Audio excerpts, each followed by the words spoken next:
Warahmatullahi wabarakatuh. Nah, ini adalah akhir daripada perjalanan ziarah kita pada hari ini. Setelah di Masjid Quba, Kebun Kurma, kemudian di pemakaman Syuhada Uhud. Syuhada itu adalah orang yang mati syahid dalam berperang membela agama Allah Subhanahu wa ta'ala. Dan orang yang dijamin masuk surga salah satunya adalah orang yang mati syahid, orang yang berperang di jalan Allah Subhanahu wa ta'ala. Dalam Al-Quran Allah Subhanahu wa ta'ala berfirman, "Wala taqulu lima yuqtalu fi sabilillahi amwat." Jangan katakan orang yang mati dalam berperang itu mati. Bal hum ahya, tapi mereka itu tetap hidup meskipun kita tidak merasakannya. Roh orang yang mati syahid itu berada di dalam hati burung yang berterbangan di taman-taman surga. Dan orang yang mati syahid sekarang itu mereka berdoa kepada Allah, "Ya Allah, hidupkan lagi kami. Kami ingin berperang lagi, mati lagi, berperang lagi."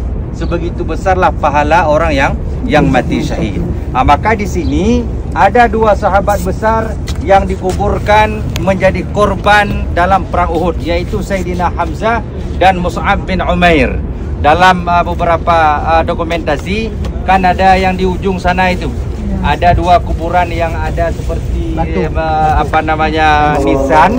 Itu satunya Sayyidina Hamzah dan satunya itu adalah Mus'ab bin Umair.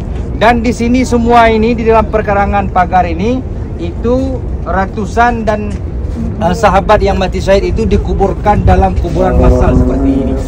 Ketika dikuburkan, maka yang didahulukan oleh Rasulullah SAW adalah orang yang banyak hafalan Al-Qur'annya. Siapa yang paling banyak Al-Qur'annya, maka dia yang duluan dikuburkan. Yang pentingnya di bawah Al-Qur'annya dikuburkan berikutnya, dan seterusnya dan seterusnya. Maka dalam proses pemakaman para syuhada Uhud dulu juga menggambarkan keutamaan orang-orang yang menghafal, orang-orang yang mengamalkan Al-Qur'an. Mudah-mudahan anak-anak cucu kita yang berangkat dalam umrah ini semuanya, generasi kita berikutnya, jadilah mereka itu adalah ahli-ahli Al-Quran yang menghafal dan mengamalkan Al-Quran. Kemudian Bapak Ibu sekalian, salah satu yang menjadi amaliyah kita ketika berziarah di perang Uhud ini adalah seperti kita berdoa ketika berziarah ke kuburan-kuburan lainnya. Namun karena ini khusus terhadap para sahabat yang memang membela agama bersama Rasulullah, maka marilah kita menengadahkan tangan kepada Allah Subhanahu wa ta'ala.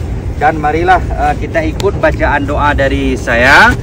Kemudian nanti baru kita selesaikan proses ziarah ini, dan kita melanjutkan perjalanan ke penginapan di Madinah.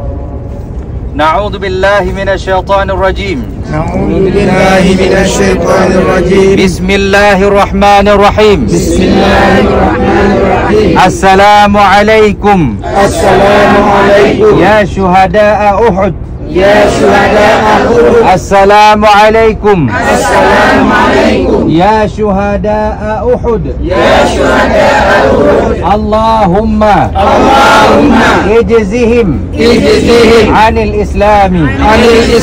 Allahumma ijzihim anil islami wa ahlihi afdalal jaza warfa darajatihim wa akrim maqamahum bifadlika wa karamika ya akramal akramin. Amin ya rabbal alamin. Yang mana Gunung Uhud? Inilah dia nih. Ini. Jadi pegunungan di Madinah ini adalah pengganti benteng yang menjaga kota Madinah. Jadi perang Uhud ini kalau kita masuk dari mobil tadi, ada ditulis di situ, inna hadhihi tabah ataupun taibah. Ini adalah tanah kebaikan Madinah. Ini sabda Rasulullah. Dan salah satu gunung yang paling dicintai oleh Rasulullah adalah Gunung Uhud, dan Uhud pun mencintai Rasulullah sallallahu alaihi wasallam. Maka ini gunung dalam pandangan kita benda mati, tetapi dia memiliki perasaan dan memiliki kehidupan. Dia mencintai Rasulullah dan para sahabatnya. Jadi Bapak Ibu sekalian, pernah Rasulullah mendaki salah satu sisi Gunung Uhud ini. Kawan beliau Rasulullah satu, Abu Bakar satu, Umar satu, Utsman satu. 3 orang. Berarti berapa orang semuanya? 4 orang. Ketika Rasulullah naik ke salah satu sisi Bukit Uhud ini ataupun Gunung Uhud, datang Abu Bakar, datang Umar, datang Utsman naik berempat. Tiba-tiba Gunung Uhud itu bergoncang bagaikan gempa. Lalu Rasulullah SAW menghentakkan kakinya seraya berkata, "Wahai Uhud, diam, jangan bergerak. Di atas kamu ini sekarang adalah utusan Allah, yaitu Rasulullah. Yang kedua adalah Abu Bakar Siddiq, dan yang kedua berikutnya adalah dua-dua mereka adalah orang yang mati syahid, yaitu Umar bin Khattab dan Utsman bin Affan." Jadi di atas bukit Gunung Uhud itu Rasulullah sudah mengisyaratkan Umar dan Utsman akan mati syahid. Kapan Umar mati syahid? Ketika dia menjadi imam salat, datang orang suruhan Yahudi membunuh dan menusuk Sayyidina Umar. Kapan Utsman mati syahid? Ketika Umar terbunuh, Utsman naik menjadi khalifah. Maka pada saat itu terjadi kekacauan di kalangan kaum muslimin. Datang pasukan pengkhianat mengepung kediaman Utsman dan mereka membunuh Utsman bin Affan. Salah satu yang menjadi tanda bukti sejarah terbunuhnya Utsman bin Affan dalam riwayat adalah ketika kita baca Al-Quran yang versi lama, yang kita ini generasi-generasi 60-an kan ada wal yatlaf itu, wal yalfaf, kan ada merah tu ya, itu merah itu dalam riwayat adalah percikan darah Sayyidina Utsman. Maka pada saat Rasulullah SAW mengatakan kepada Uhud, "Diam Uhud, jangan bergerak lagi. Di atas kamu ini adalah utusan Allah, Abu Bakar Siddiq dan 2 orang yang akan mati syahid." Maka dengan seketika Gunung Uhud itu terdiam, tidak bergerak lagi. Maka setelah pulang umrah ini, bapak-bapak, ibu-ibu sekalian, kalau ada gempa di kampung, hentak terus kaki. Ucapkan seperti Rasulullah SAW. Kalau bertambah gempanya, jangan dihentak lagi, lari terus. Berarti orang di atasnya itu tidak sama dengan gunung.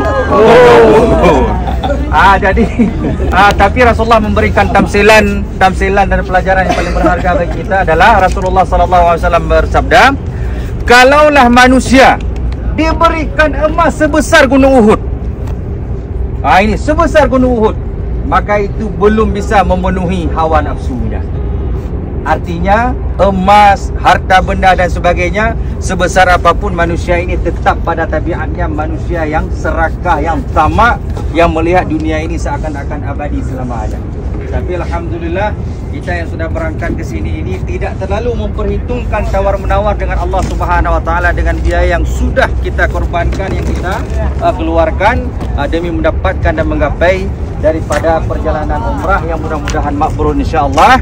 Dan hari Kamis besok, sebelum salat subuh sebagaimana yang disampaikan oleh Abi Maimun, ibu-ibu 3:30 nanti malam sebelum subuh sudah berkumpul di lobi hotel dan akan masuk dalam antrian Raudhah. Bapak-bapak sekali lagi kami ingatkan, jam 3 siang besok kita sudah berada di dalam area antrian masuk Raudhah. Memasuki Raudhah insyaallah fadilahnya pun tidak kalah luar biasanya. Siapa yang menziarahi Rasulullah ketika beliau sudah meninggal, maka seperti berziarah ketika beliau hidup. Ma baina baiti wa mimbari raudhatun min riyadil jannah. Di antara mimbarku dan rumahku adalah satu taman daripada taman surga. Inilah penyampaian kita pada hari ini Bapak Ibu sekalian. Atas nama travel kita ini semuanya, atas nama Abi, atas nama Ustazah, atas nama Umi semua, dan atas nama kita semuanya, untuk hari ini lebih-lebih kurang kami ucapkan mohon maaf, dan panas tetap terasa.